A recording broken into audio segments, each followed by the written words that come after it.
Setra Ari-Ari di Desa Bayung JD, Kecamatan Kintamani, Kabupaten Bangli, menyimpan banyak misteri dan keunikan Hindu Bali yang membuat pengunjung penasaran.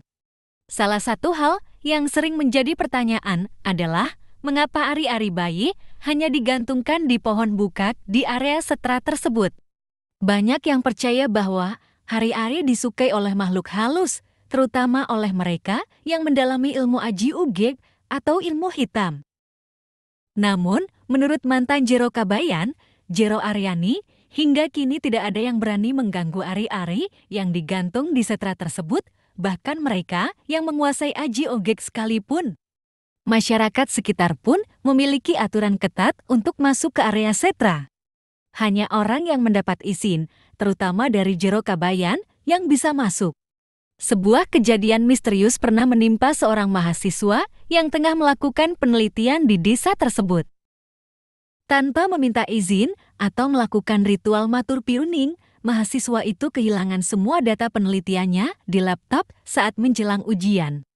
Ada aturan penting yang harus diikuti dalam tradisi setempat, seperti membawa ari-ari ke setra harus dilakukan pada pagi hari sebelum matahari terbit.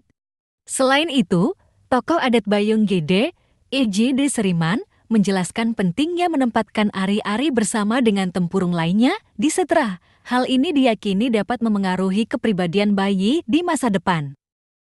Masyarakat setempat kini lebih memahami pentingnya menggantungkan ari-ari secara berkelompok agar bayi kelak mampu bersosialisasi dan hidup bermasyarakat.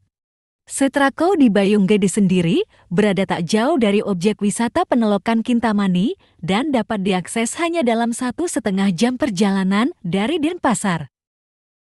Pengunjung bisa mencapai desa ini melalui Pasar Payangan Gianyar dan Desa Katung di Kintamani sebelum tiba di pos informasi yang menyediakan pemandu bagi mereka yang ingin menjelajahi misteri setra ari-ari.